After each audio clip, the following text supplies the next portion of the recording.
This place is great. So quiet and serene, like nothing could ever threaten the peace. I admire what you've accomplished here, traveler. I hope Natlan enjoys a similar tranquility one day. It's great! It feels like a vacation spot, almost like the people of the springs. Before I became Pyro Archon, I went to the hot springs all the time. It's the perfect place to unwind and meet people from all walks of life, Outlanders included. But that kind of free time is few and far between these days. I actually prefer to keep busy. Let me put it this way. I'm sure you've invited many friends here in the past, and like me, they've probably walked away with a very positive impression of this place. From the environment to the decorations, you planned out everything down to the smallest detail. Behind everything we see here lies a tremendous amount of work. And you do that work because this is your home, right? Collecting ingredients, crafting furnishings, and planning the layout and design.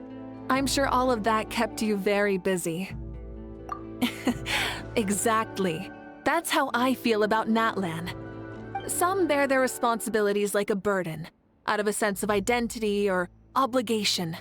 But I have a vision, and that is what drives me forward. The role of Pyro Archon simply makes it easier for me to fulfill that vision. That comes as no surprise to me. You're someone with a clear set of morals. Through all the trials and tribulations, your resolve never wavered. That conviction is one of the key qualities of a leader.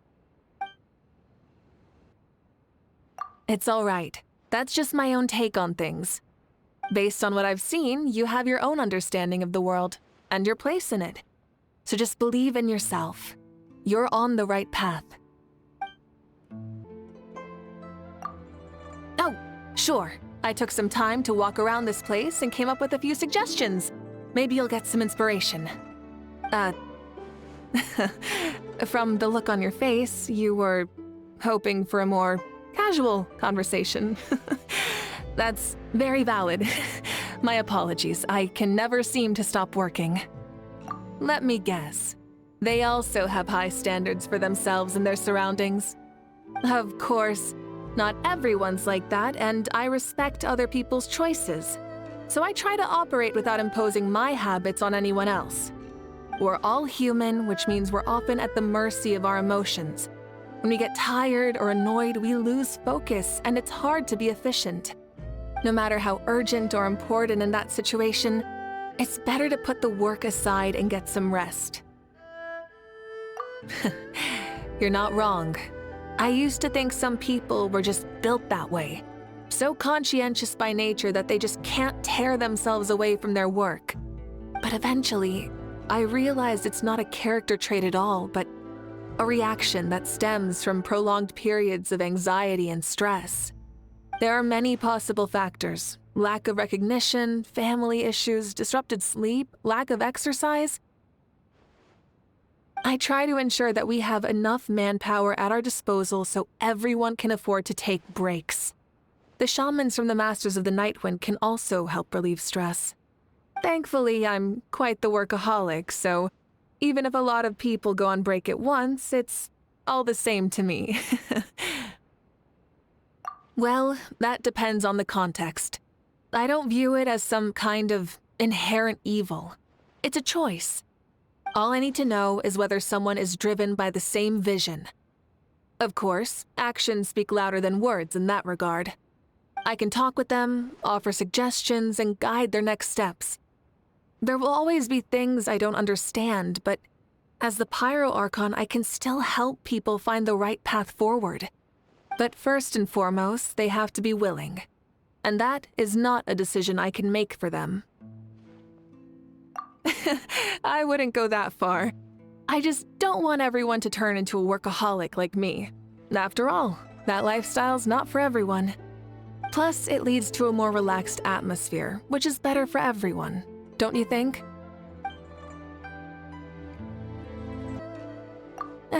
Well, we're talking about principles.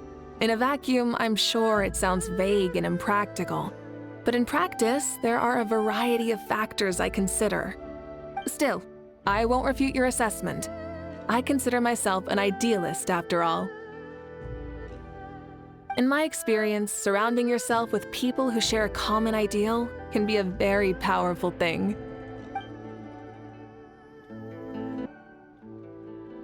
Well, since you asked, I have an idea for a Flamestrider Grand Prix. I've been thinking about it ever since I arrived. It would be a shame not to take advantage of all this space and the amazing scenery. So, this is what I was thinking. We create a racetrack that combines speed and technique and invite challengers to compete. The winner can be crowned the master of the striding flame. If the tournament is a success, it would bring in a significant profit, in which case you wouldn't need to worry about future prizes, and you could even expand the scale. Oh, don't worry. I already asked Shalonen about that, although she categorically refused. I understand her reasoning, of course. I would need at least 8 Flamestriders, which would cost a small fortune, and I have no idea where we would find enough secret source components. Still, having a vision is better than nothing. Besides, I have a backup plan that only involves one rider. Instead of having everyone ride a Flamestrider at once, everyone will take turns with mine, and the person with the fastest time wins. Of course, Shalonen rejected this proposal as well. The reason being the Flamestrider was originally designed for battle and travel rather than speed.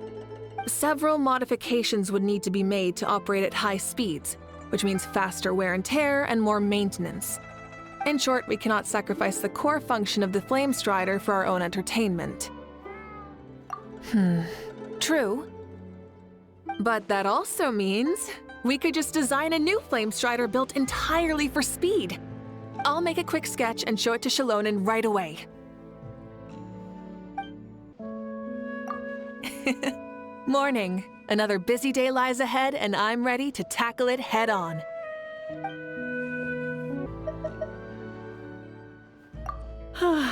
Good night. I was just doing some puzzles. It's a collection from the Academia in Sumeru. I'll call it a night after these last 2 problems.